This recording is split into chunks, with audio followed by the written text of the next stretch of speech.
visualizar, no caso mais geral que a gente viu nos vídeos anteriores, e especialmente a gente vai dar uma noção mais precisa para a sequência típica. Então, primeiro, vamos fazer uma restrição sobre o tipo de fonte de informação que a gente vai considerar.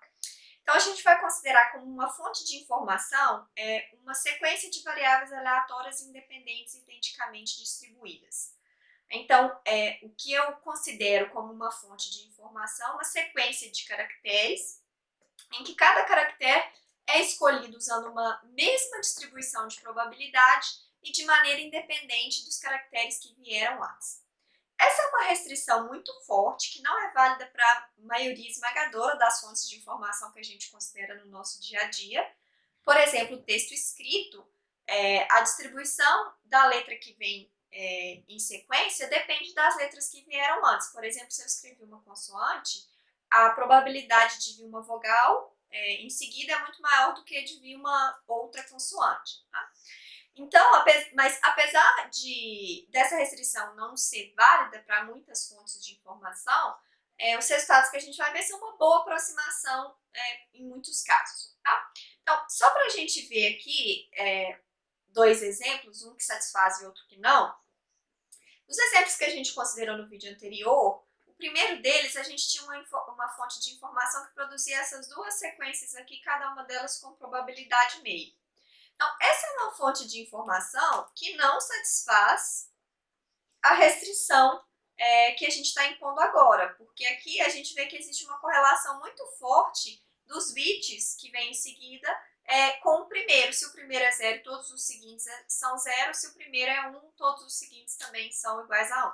Então, os resultados que a gente vai ver aqui não se aplicam para esse tipo de fonte.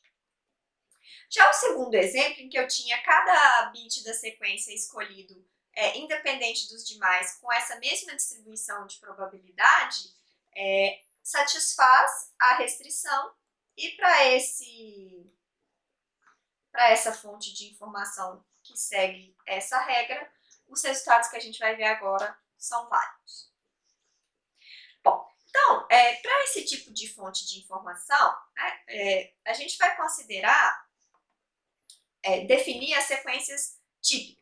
Tá? Então, vamos considerar o conjunto de sequências de caracteres tais que cada elemento dessa sequência é uma realização independente de uma determinada variável aleatória x. Aqui eu vou assumir que tudo é finito, então esse espaço amostral associado a essa variável aleatória é finito.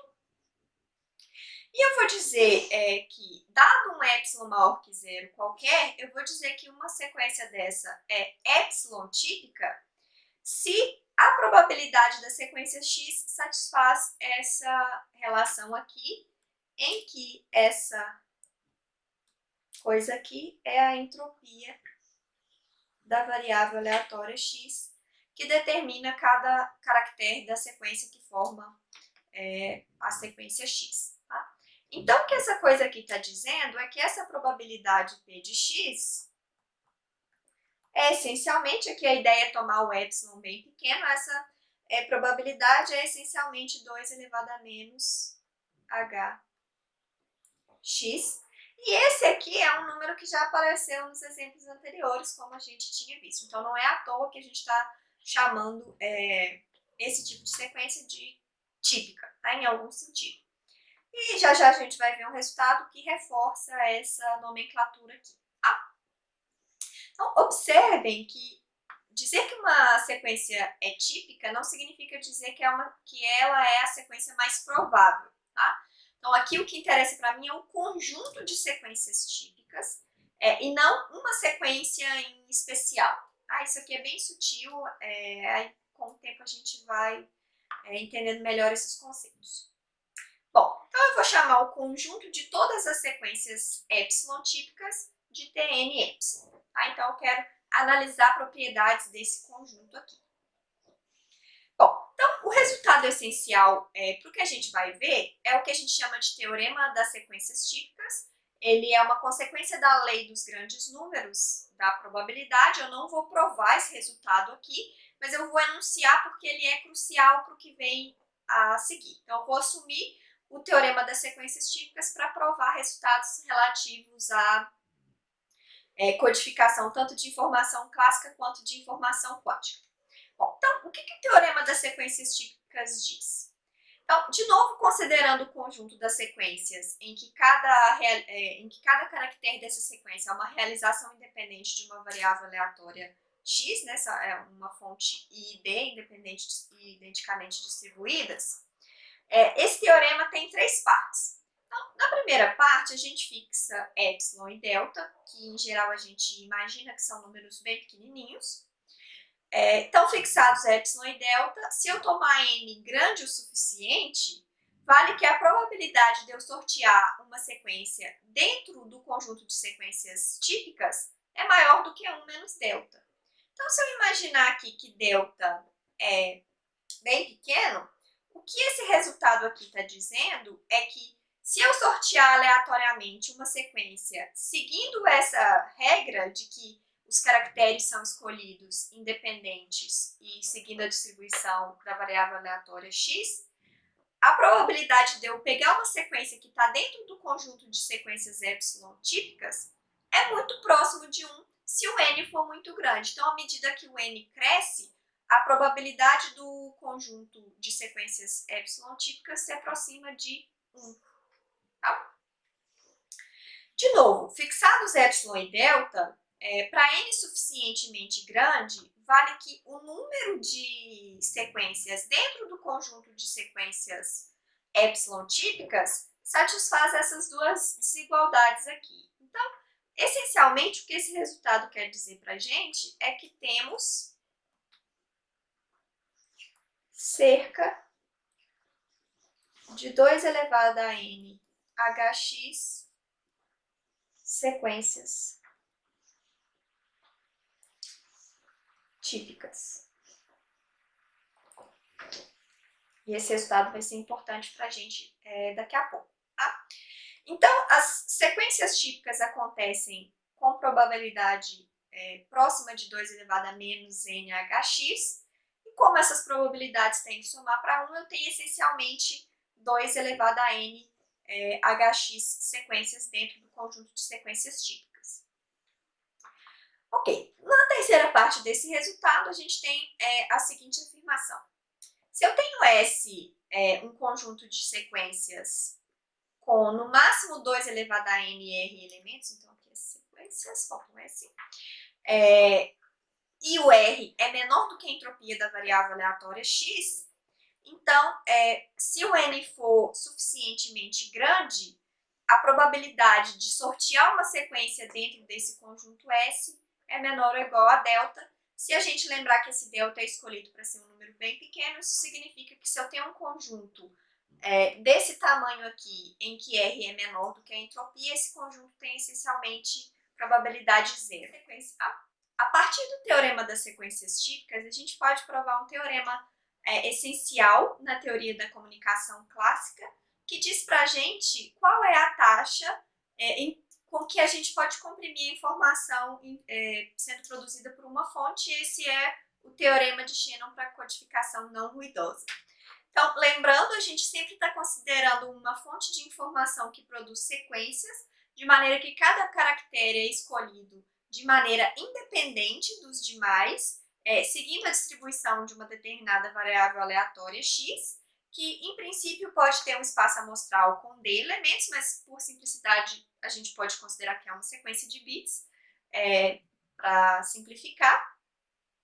E um protocolo de compressão de taxa R vai transformar essa sequência com n caracteres xi em uma sequência de nr bits, em que R é um número que vai diminuir a quantidade de informação que a gente vai transmitir através desse canal, que de novo a gente assume que é perfeito por enquanto.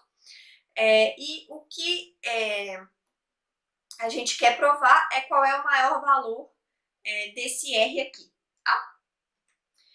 A gente, ao comprimir, depois a gente vai precisar descomprimir, né? Então a Alice, que quer enviar a informação para o Bob, faz uma compressão, envia isso para o Bob através do canal perfeito que eles compartilham, depois o Bob vai precisar descomprimir essa informação para obter a sequência, a mensagem enviada pela ASI. Tá? Então, ela vai enviar CNX, o Bob vai aplicar a operação de descompressão DN, vai obter uma sequência Y, e o que a gente gostaria é que o Y fosse próximo do X com a probabilidade que se aproxima de 1 à medida que o número de caracteres nessa sequência vai para infinito. Tá?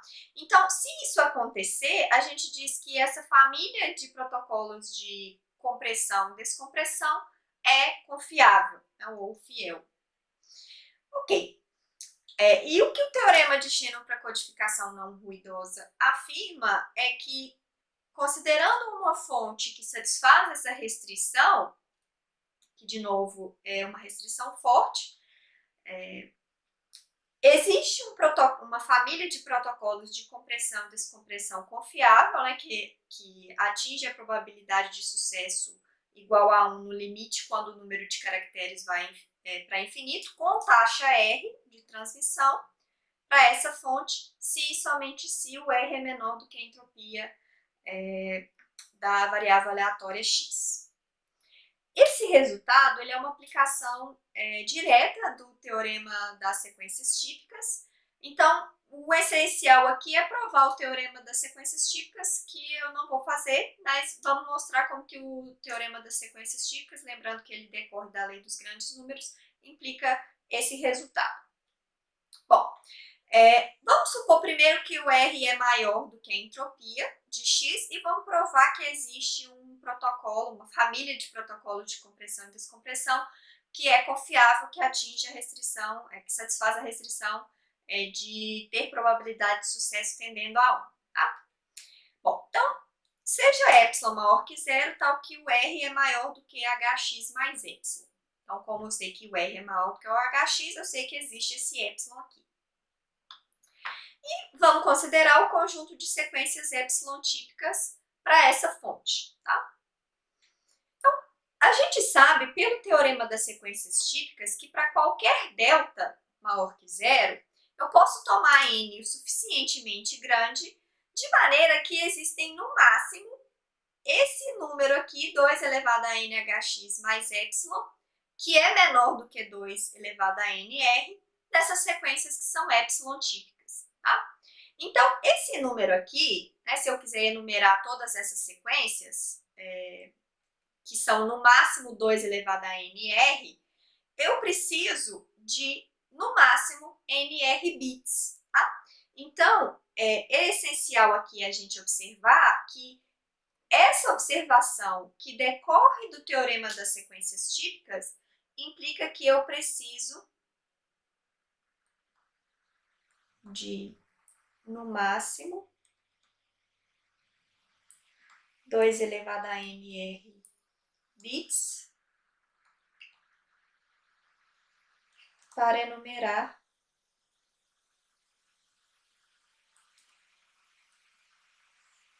as sequências típicas. E essa observação aqui é crucial para a gente construir um protocolo de compressão e descompressão que tem taxa R e que vai ter erro baixo. Tá? Então, uma consequência direta do teorema das sequências típicas. Ok, então também pelo teorema das sequências típicas, a gente sabe que a probabilidade da fonte produzir uma dessas sequências é maior que 1 menos delta, lembrando que o delta aqui foi a gente que escolheu, tá?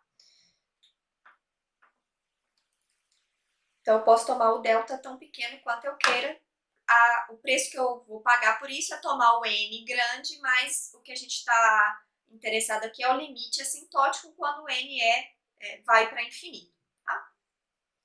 Bom, então agora com essa observação a gente pode construir a nossa família de protocolos de compressão e descompressão. Então, para cada n a gente vai fazer o seguinte: a gente enumera as sequências no conjunto de sequências epsilon típicas para esse valor de n, usando sequências de nr bits, fazendo uma abjeção entre o conjunto de sequências típicas e sequências de nr bits, o que é possível por causa dessa observação aqui que a gente fez como consequência do teorema das sequências típicas. Então, eu tenho uma objeção levando o conjunto das sequências típicas em sequências de NR bits. O método que a gente vai usar para comprimir é simplesmente verificar se a sequência produzida é uma sequência típica ou não. Se a sequência for típica, a gente envia a sequência de NR bits correspondente. Se a sequência não for típica, o que a gente vai fazer é simplesmente ignorar a sequência produzida pela fonte e enviar uma sequência de NR bits qualquer. Ao fazer isso, a gente está cometendo um erro, porque eu não vou ser capaz de enviar a mensagem produzida pela fonte, né, a sequência produzida pela fonte, mas tudo bem, a gente vai ver que isso acontece com probabilidade baixa. Ok. Então, o esquema de compressão é usar a abjeção entre as sequências típicas e as sequências de NR bits para recuperar a partir da sequência de NR bits a sequência típica enviada. Então, eu vou usar o inverso do protocolo de compressão que eu usei, mapeando sequências de NR bits nas sequências típicas correspondentes. Bom, então quando é que a gente vai errar ao usar esse protocolo?